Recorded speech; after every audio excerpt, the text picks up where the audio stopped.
saben que tarde o temprano serán juzgados por las propias sociedades. Nosotros nos vamos a ir un ratito para Brasil para decir, ¿amamos tanto a Lula?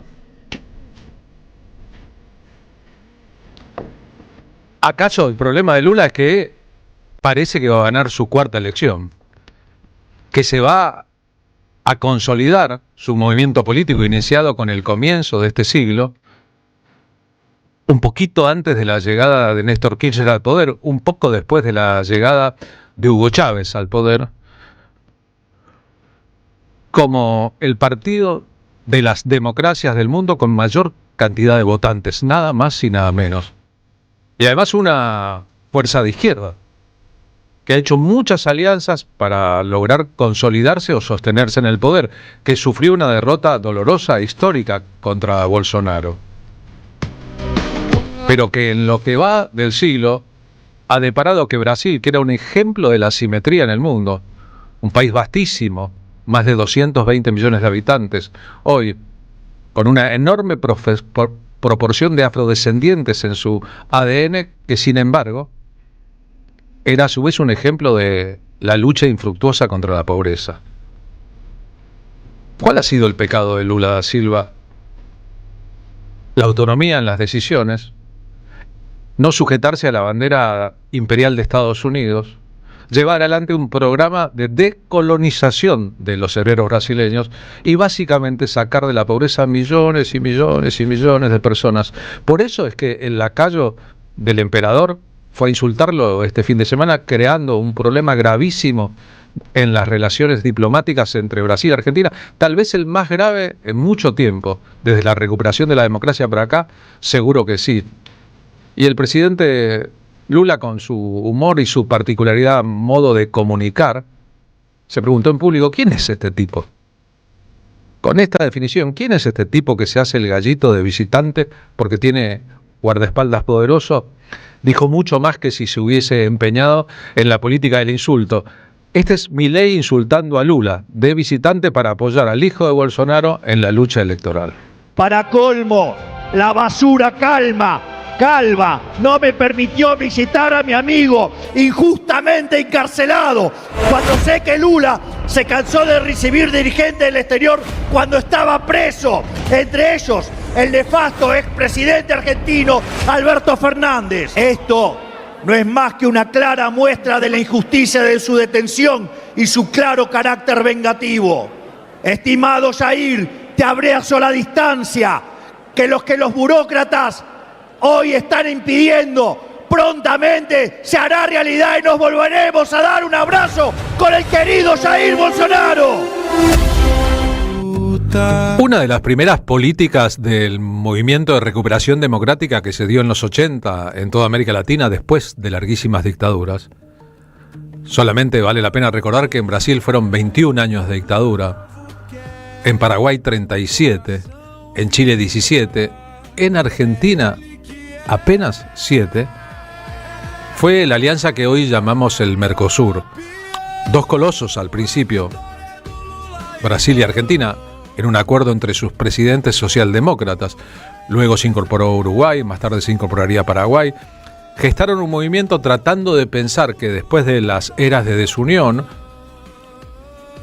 divide y reinarás, el apotegma del manejo del poder desde los romanos, para acá bien valía la pena hacer un esfuerzo de una nueva alianza, que podría haber generado una moneda en común, un intercambio mayor que el actual, pero como quiera que fuese, Brasil es el principal socio comercial de la Argentina y un faro de los gobiernos progresistas en América Latina, tal vez el de Claudia Sheinbaum en México, país pobladísimo, potencia económica, vecino a los Estados Unidos, y el de Lula sean los ejemplos de esa intentona, muchas veces lograda, de independencia de los deseos imperiales. Nosotros queremos tanto a Lula por aquello que tanto odian los libertarios. Cuando Néstor Kirchner partió de este mundo, entre otras cosas, ahí estuvo Lula presente, pero antes lo vamos a escuchar hablando del tema central para un país como Brasil, el acceso a la comida de los hambriados de siempre. A comida, ela é apenas o primeiro passo.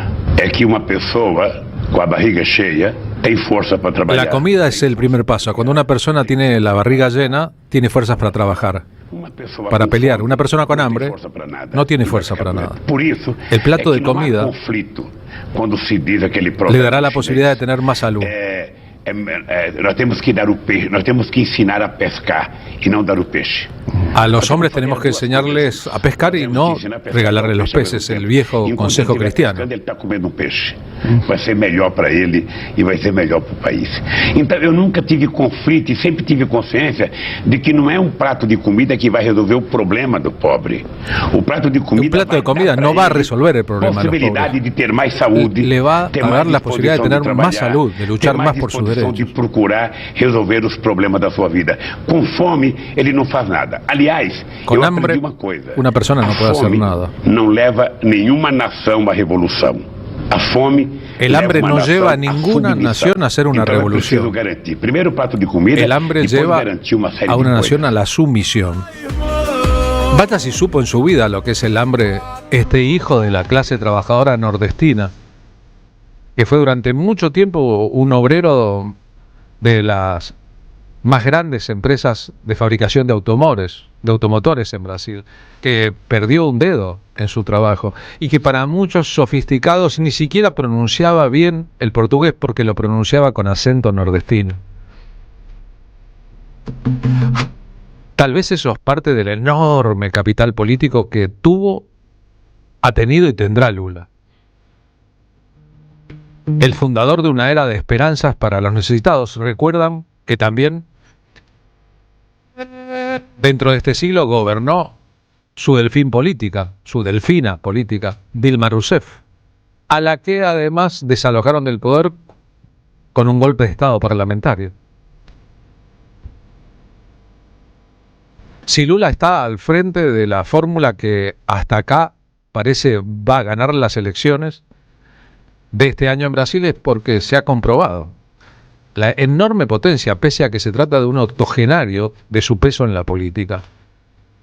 Cuando Néstor Kirchner partió de este mundo en 2010, junto a Hugo Chávez, uno de los primeros políticos de Latinoamérica en hacerse presente en la escena de la ciudad de Buenos Aires, fue el presidente de Brasil. Eu penso que a morte é sempre uma coisa de difícil compreensão. Mas o que é importante é que a morte do Kirchner permitiu que a gente pudesse perceber que uma nova Argentina nasceu depois da presidência de Kirchner. Eu tive a oportunidade de conhecer Kirchner quando acho que muita gente em Buenos Aires não conhecia Kirchner, quando Duhalde levou ele a Brasília. Eu era recém-eleito presidente da República e Duhalde me disse: esse homem será o presidente da Argentina. Tiramos umas fotos juntos e a partir da eleição do Kirchner, eu penso que nós conseguimos quebrar todos os preconceitos existentes entre Brasil e Argentina. Estabelecemos uma relação diplomática extraordinária, uma relação política exuberante. Acho que nunca antes na história de Brasil e Argentina nós tivemos uma relação tão sincera e tão forte. Um país entendendo que precisava do outro e não que éramos adversários. E Kirchner, uma figura política muito forte, ajudou a construir a Unasul, ajudou a construir a unidade na América Latina. Recuperou a autoestima do povo argentino, a dignidade do povo argentino, y Kirchner devolvió a esperanza a Argentina.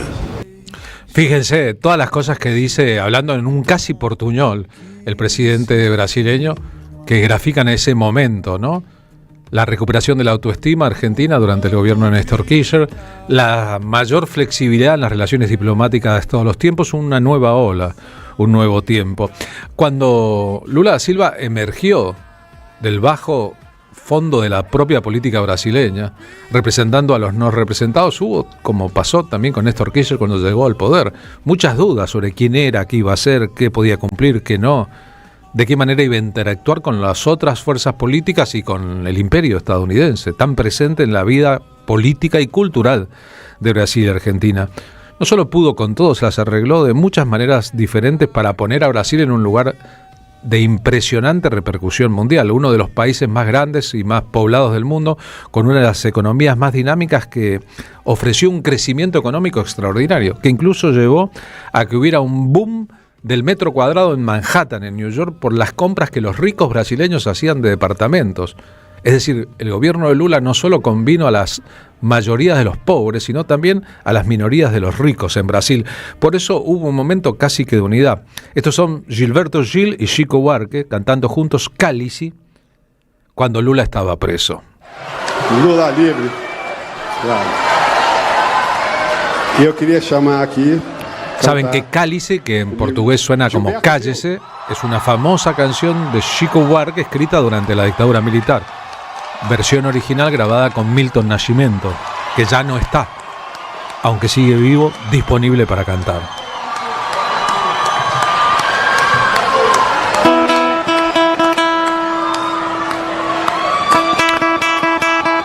Recordemos hace pocos meses, cuando Lula da Silva vino a la Argentina, ¿cuál fue su principal actividad pública?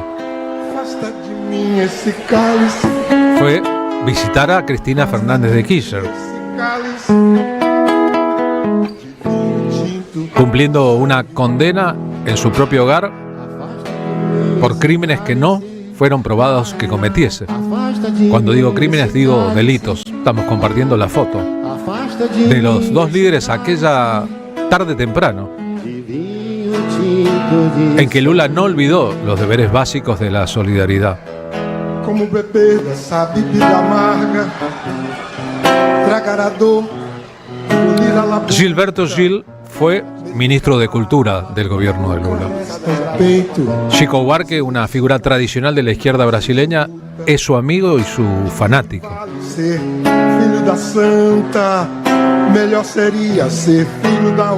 Cuando Gilberto Gil fue nombrado ministro de Cultura de Brasil, Lula le pidió innovación. La primera innovación que le propuso al Estado brasileño Gil fue un plan que luego se difundiría en Uruguay y en la Argentina. Aquí pensamos en el plan como el plan de computadoras para todos. Gil convenció a Lula de que lo que correspondía en el siglo XXI era la alfabetización tecnológica de los pobres. A Lula da Silva le gustó inmediatamente mucho la idea. Y hubo un debate allí muy grande sobre qué empresa debía proveer las computadoras. La embajada estadounidense y las empresas estadounidenses, es un mercado enorme de computadoras que iba a comprar el Estado, pagando al contado además, terciaron por quedarse con ese negocio. El gobierno de Lula decidió comprar las computadoras más baratas del mercado en las mismas sintonías de calidad, eran chinas. Y después utilizar un software libre, gratuito, no uno de una empresa estadounidense. Eso fue casi que un certificado de guerra entre el país que se cree un imperio y un presidente independiente. Después pasó lo mismo con la compra de aviones o con la explotación del petróleo. Lula da Silva pensó en voz alta y lo dijo: no tengo por qué creer que Estados Unidos manda más que el resto del mundo, y concedió lo que debía conceder a quien le parecía que era conveniente para los intereses brasileños. Eso, en algún sentido, podría significar un certificado de muerte para un político. Claro que se trata de Lula y se trata de Brasil. Por menos, Estados Unidos ha hecho más. Afasta de mim esse cálice. Afasta de mim esse cálice. En un proceso lento y enorme, Brasil ha ido entendiendo, independientemente de la incidencia de los poderes internacionales, como en la Argentina, a través de la política, la justicia y los medios de comunicación en la escena nacional.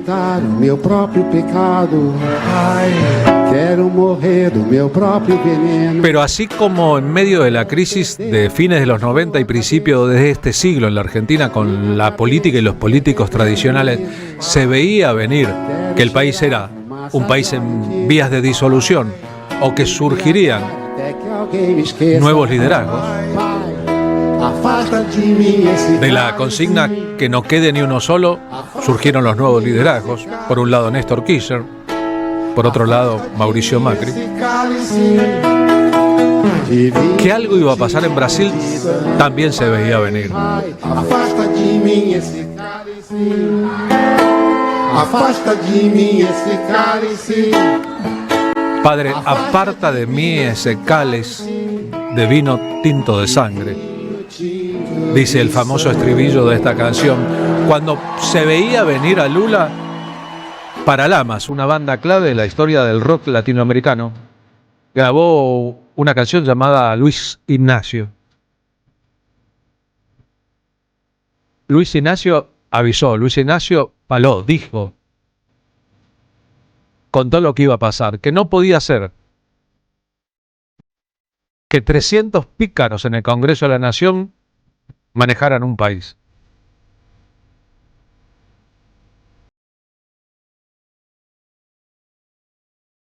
Todavía no existía Lula en el poder. Los Paralamas estaban diciendo.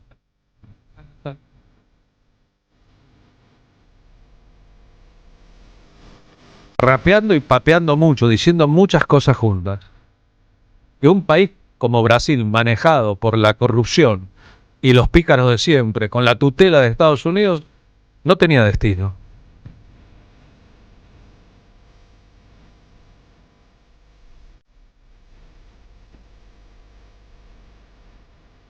Y le costó. Perdió elecciones antes de ganar la primera. Y después de todas las elecciones que ha habido en Brasil hasta este momento, 2026, su fuerza política, el PT, ganó todas menos una. Para que perdiera esa elección fue necesario que Lula estuviera preso. Y fue necesario que la confabulación de las tormentas perfectas asolara a Brasil.